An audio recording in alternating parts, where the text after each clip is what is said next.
see me appealing to the jury there. Because I know I'm right, they know I'm right, and I am right. Hi, I'm Al Murray, and how wonderful it is to be back in the Taskmaster house after all this time.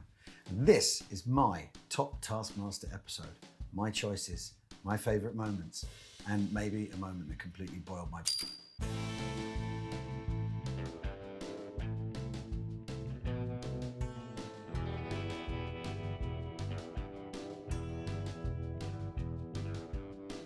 Heaviest thing that will fit in a shoebox. So obviously people are going to bring heavy things, aren't they? Well, I brought the heaviest thing in my house. The 5 rivals have been asked to bring in the heaviest item that can fit in a shoebox. Al, what did Al bring us? I brought Alan Bullock's classic history, Hitler and Stalin Parallel Lives. Because that is really, really heavy. You're looking at that. Well, it is, right? I mean, I don't know if anyone fancies any light reading, but that isn't the book if you're after some light bedtime reading. I've got a lot of books like that in my house, if I'm honest with you. Many, many, many books. But what you wanted is you want to double down on bad guys of history, and Hitler and Stalin. That is easy. That is definitely the heaviest thing in my house that will fit in a shoebox, apart from my conscience. You see, it's like the difference between tax evasion and tax avoidance, I think, on Taskmaster. You're bending the rules because the English language has a lot of flex in it. Sometimes Alex gives you the nod, like secretly in his body language. He doesn't. I mean, he tries to act like a closed book, but he isn't. It's all there. Well, especially once you've been here a few days, you start to figure him out. And then Greg, of course, is capricious and unreliable. So you may as well, always felt, you may as well try and push into the plasticine to see what shape you get at the end of it. Whilst I appreciate Al's cunning, I'm going to put Al in third place because there's not enough history to that definition of heavy. What? That'll do. 2. Number 1 is Dave. He brought the heaviest thing in. Bam. Yeah. When I came to Taskmaster, basically, there'd only been one series on. And obviously, you think... I watched it, but I only watched a bit of it because basically I was consumed by jealousy, watching the other people doing it. Like, the fun they were having. How, like, obviously, that everyone in it was much cooler than me. So that obviously, made me jealous too. And sort of envy and jealousy are not the right attitude for watching a TV programme. However, I did think this would be an amazing thing to be on. And so basically when it came in, I basically bit the hands off.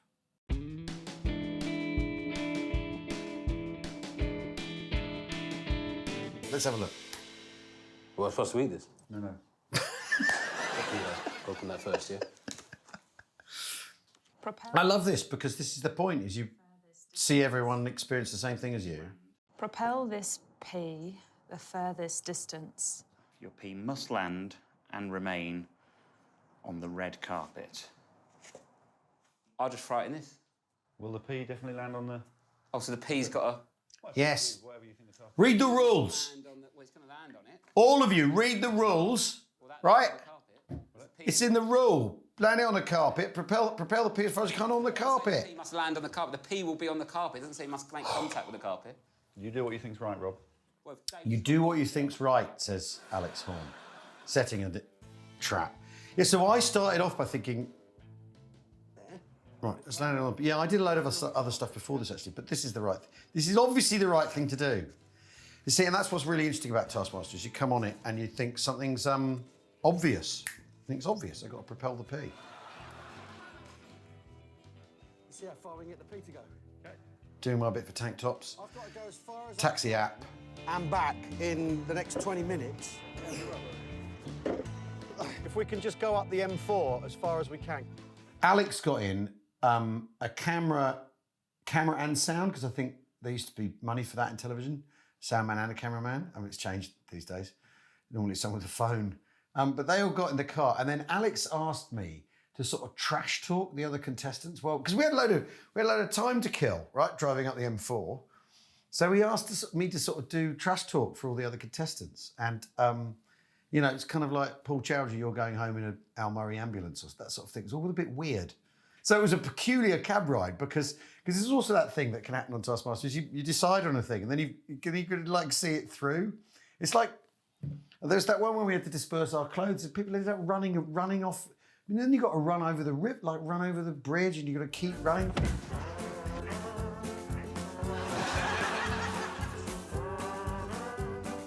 And you're stuck, you're committed. So it was a bit of that thing, right? We're in the taxi now. We'll go until the timer runs out, and then we'll come back. It's a bit like, although actually what we could have simply done is driven round and round and round and round and round and roundabout. Could have done that. Didn't occur to me. Next time. 1.6 miles now, Al. This is fantastic. Yeah, making a lot of progress. 16 miles.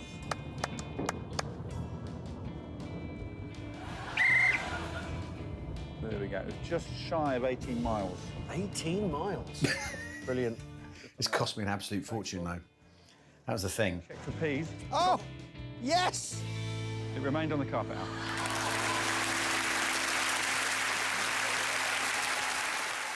Yeah.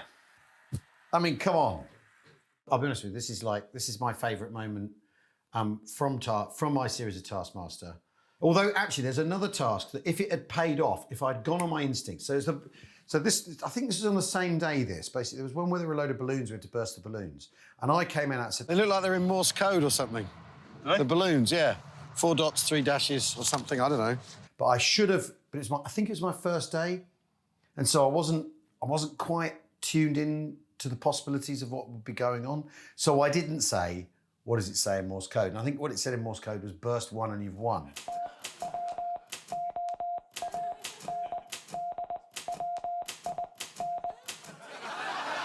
Basically, I screwed that up because I didn't follow my instincts. But on this one, I absolutely did. And I love this task. And also it set the tone for a lot of the internet feedback I've had, which was about me spraying money around when I was on Taskmaster. Amazing watching someone pay £150 to take a pee to Slough. I can't wait for that taxi driver in the pub going, seriously, the pub landlord hailed me? The thing about that taxi driver is I met him at a wedding. A friend of mine got married not long after this. And she said, my uncle drives a taxi and he says, because it was before this aired, she goes, my uncle drives a taxi and he says that you got in his taxi with a piece of carpet and a TV crew and drove up the motorway and then drove back again. Is this true? And I said, yeah, it is actually, Katie. That is exactly what happened. And then there he is right in front of me. All right, mate. Oh, so that was for a TV programme. And every now and again I hear from him, which is nice. So, you know, it's Taskmaster bringing people together as well as costing me a heap of cash. How far did Al propel his pee? 18 miles. I mean, you can't argue with that, can you? You can't argue with the 18-mile pee propellant. When it comes to me spending money on tasks, throwing money on tasks, Moneybags Murray, which is some of the stuff I've had on social media. I mean, I think as long as they remember you, it doesn't matter, does it? That's the iron law in show business. It's that you've got to have a gimmick. As long as they remember you, it doesn't matter what it is. I think the high watermark was when I actually bribed Alex, when I gave Alex cash and got him to do the task for me, or short-circuit the task. 2.5 minutes. Can I have £10 now, please? Yes. Yeah, there you go. I think the reason I did it was that it was because of that first one where I thought, I'll just call a cab. And I live around the corner from here, so it's kind of like, I think it's because I felt I was on home turf. If I call a cab to go home, it only cost me a couple of quid. So I think that's what was going on in my, and then you just end up thinking, well, this is solving quite a few problems quite quickly. So, you know, I don't mind if people don't like it. You can't mind it. It's the way you approach Taskmaster has to be your way of doing it. So you have to not care if people don't like it. Because I know plenty of people thought it was fine and would have done the same themselves.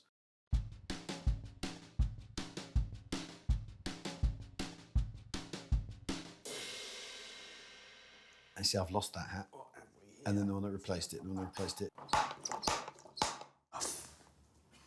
That was out of order, man. Surprise Alex. Surprise Alex when he emerges from his shed in 1 hour.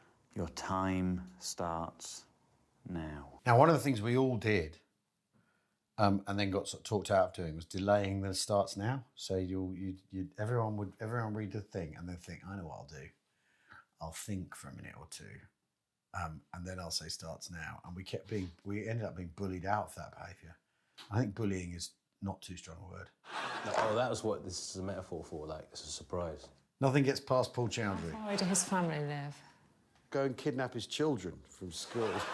He comes out the shed and there they are. That would surprise him, wouldn't it? Are his kids in school? Ah! Kidnapped his kids. They've tied them to a shed. Great minds. Shed. I mean, that would surprise him.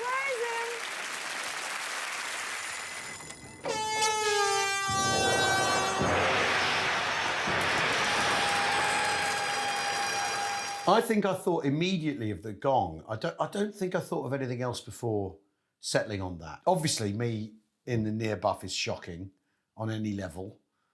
And I've lost some weight since then. It was quite gratifying to notice that, actually. What happens so often with these tasks is the thing you are doing is the thing that seems obvious to you, right? Rather than abstract or strange or tangential to what you're meant to be doing. It just seems obvious. It's obvious I'm going to get a gong and stand in my pants and press 4 air horns when he comes out the door. Who wouldn't do that?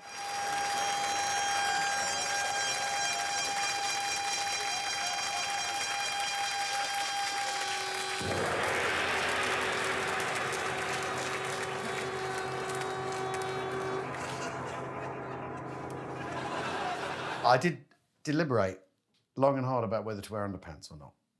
And that nearly could have been a pixeled moment there. I've always had this thing with comedy that you commit to the bit, right? I'm not in this for reasons of self-respect. I don't mind making a fool of myself as long as it's kind of on my own terms. It's also a thing, I don't mind being naked, free and easy about it. It doesn't bother me at all. So not that I'm a nudist, right? Just get that out of the way. You're not going to bump into me in your nudist colony, nudists and in nudist watching. The idea that it's sort of après moi la déluge, that after me there was a flood of nudity and near nudity.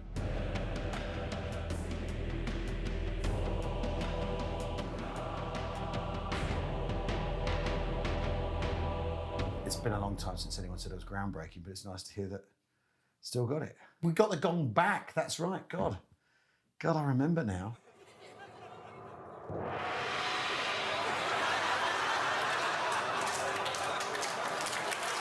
Man strikes gong, entertainment.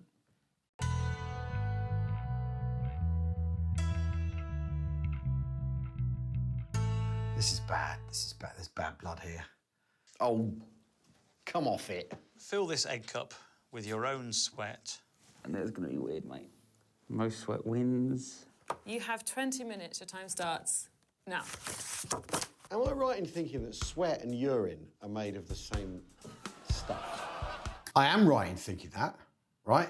Urea is part of the same process of your body, getting rid of toxins, and what the body's obviously done is repurposed some of what it wants to send out through your bladder and so on, out through the rest of you as a way of cooling yourself down. Why Sarah Pascoe's doing that face at me? She's like the science comedian, isn't she? Honestly. They are the same thing. Medically, they're urea, aren't they? That urine and sweat are the same thing. You see me appealing to the jury there. Say to the crew, come on, lads. Help me out here. You can see it. You can see it in my face. Because I know I'm right, they know I'm right, and I am right. I wasn't going to do any of that. What else? Still in my 40s, I think. It's got to do something. You think so, wouldn't you?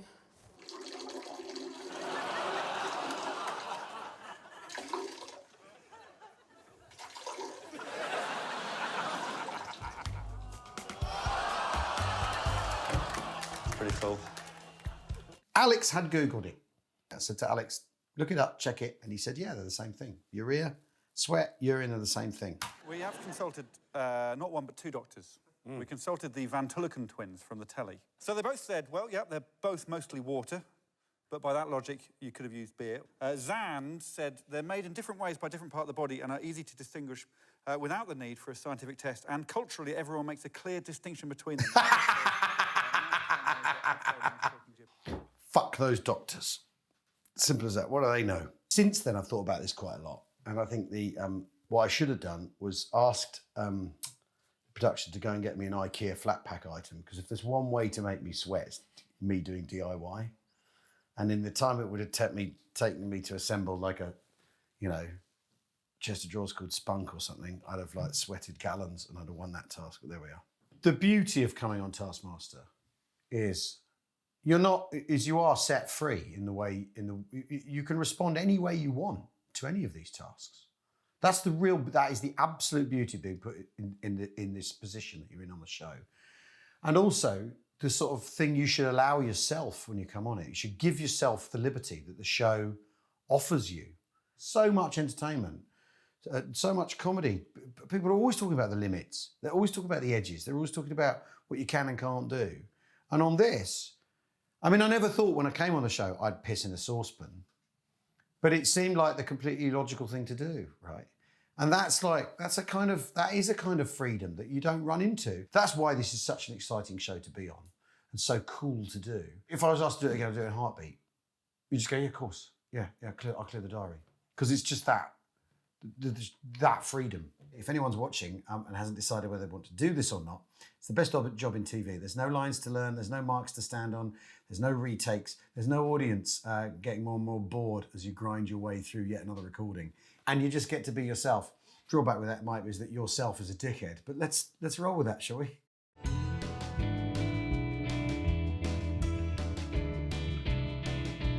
The reason I chose this one is I just can't remember it. I have absolutely no idea. It says here, unravel sticky tape. Did we do that? I've no idea. I just don't remember. Unravel a whole roll of sticky tape. Put the unraveled sticky tape in your lunchbox. Close your lunchbox. Fastest wins. Fastest wins, you're right, Paul. At the recordings, there'll be a task come up and you'll see all the contestants go, oh God, yeah, I've forgotten about this. Oh yeah, that one. But this is one of those ones where we all did it together in a studio in front of an audience. It's gone out on TV. I've watched it 3 times maybe because my kids absolutely love the show. I love watching this because they've gone through all the stages of dad cringe. They went from, it's cool dad's doing it, to, oh, Jesus Christ, Dad is such an idiot, back to, oh, Dad, it was cool when you did that back in the day. So I've watched it a few times, but I simply don't remember it. I mean, I've never done this. Here it is, it's film of me doing it. I've never done this. All the sticky tape has to come off the roll, and has to all go in the lunchbox, and the lunchbox has to shut. If you could stop looking for the end of the tape, please. Put the tape down, everybody. Sorry. Look up into the air. He's bad-tempered, isn't he? Right, Alex, blow your whistle. Go. Go. I'm bad with sellotape generally. Like, he's wrapping that around his hand, isn't he? What an idiot. Tormund's doing a sort of weird fishing rod thing. Brute force ignorance. That's pretty good though, Rob, except it's stuck to your hand. Sarah's got it right. Dave's showing off. I'm a bit serious. But I do not remember this.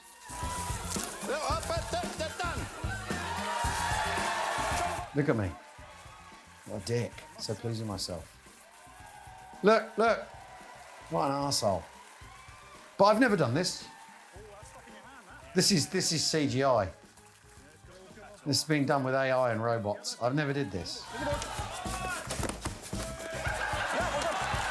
I think often what would happen with the live tasks is if you got off to a good start, if I got to a good start with one, I'd think, right, okay, the dragon would rise within me, right? The competitive dragon would rise within me and go, yeah, we're gonna, yeah. And if it didn't, I'd be like, oh, well, it doesn't matter, right?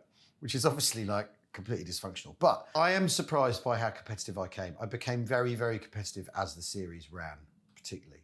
It sort of sweats the competitiveness out of you, or peas it into a saucepan. When we did it, we only did 5 episodes. And then the show moved on. And I think it wasn't the next series, but it was the one after.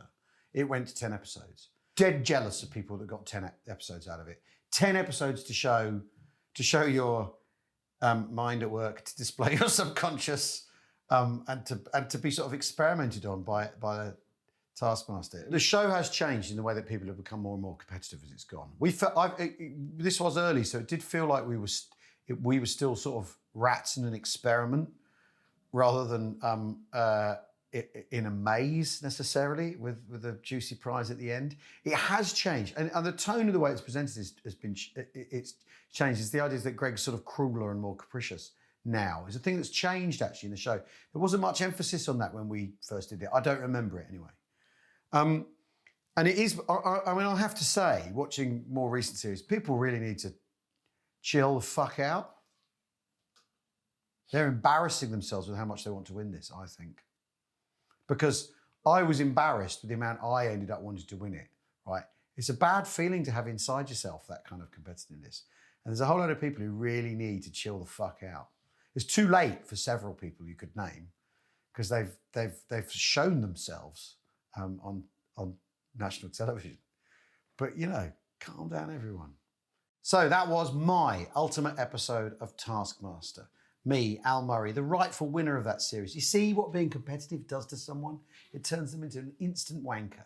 Now, you can watch Series 3 on channel4.com or even on YouTube. You've heard of that. Now, the thing is, this is the best series. Series 3, right, is before the show kind of got out into the open, before people started wearing costumes, before people had watched a load of it and figured out what to do with the programme as an experience. So this is where it's at its purest, at its finest, and where money does a lot of the work. For more Taskmaster, subscribe now.